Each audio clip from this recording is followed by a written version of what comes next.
यह सवाल बेहद दिलचस्प और सोचने लायक है।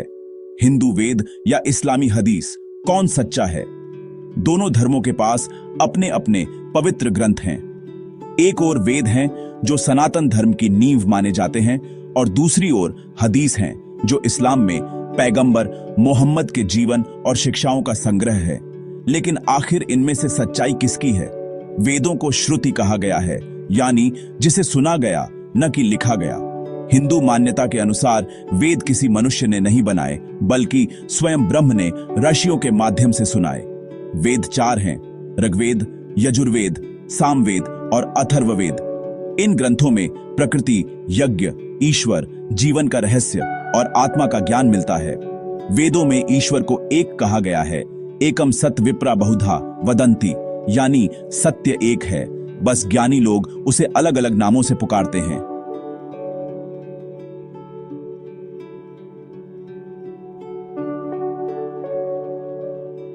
वहीं इस्लाम में कुरान को अल्लाह का कलाम माना गया है और हदीस को पैगंबर मोहम्मद के कर्म, कथन और सलाह का संग्रह।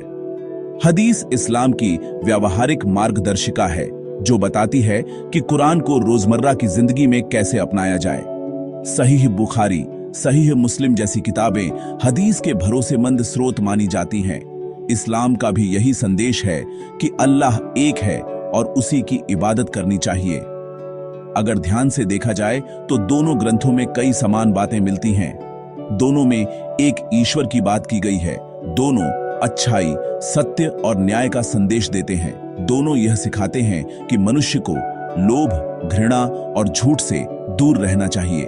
यानी सत्य की जड़ एक ही है, बस उसका रास्ता अलग अलग नामों में बताया गया है। अब सवाल आता है, कौन सच्चा है?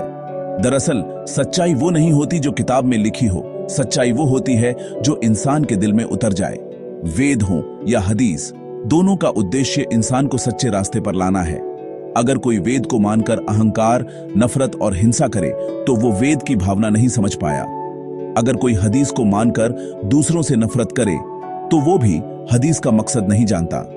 असली सच्चाई किसी धर्म ग्रंथ में नहीं, बल्कि उस इंसान के कर्मों में छुपी होती है जो ईश्वर को दिल से मानता है। तो दोस्तों, सच्चाई यह है कि वेद और हदीस दोनों ही इंसान को एक ही बात सिखाते हैं। ईश्वर एक है और इंसानियत सबसे बड़ी इबादत है। अब फैसला आप पर है। आप धर्म को पढ़कर मानते हैं या समझकर अपनाते हैं? अगर यह बात आपको सोचने पर मजबूर करती है तो वीडियो को लाइक करें, कमेंट में अपनी राय बताएं और चैनल को सब्सक्राइब करें, क्योंकि ज्ञान ही सबसे बड़ा धर्म है।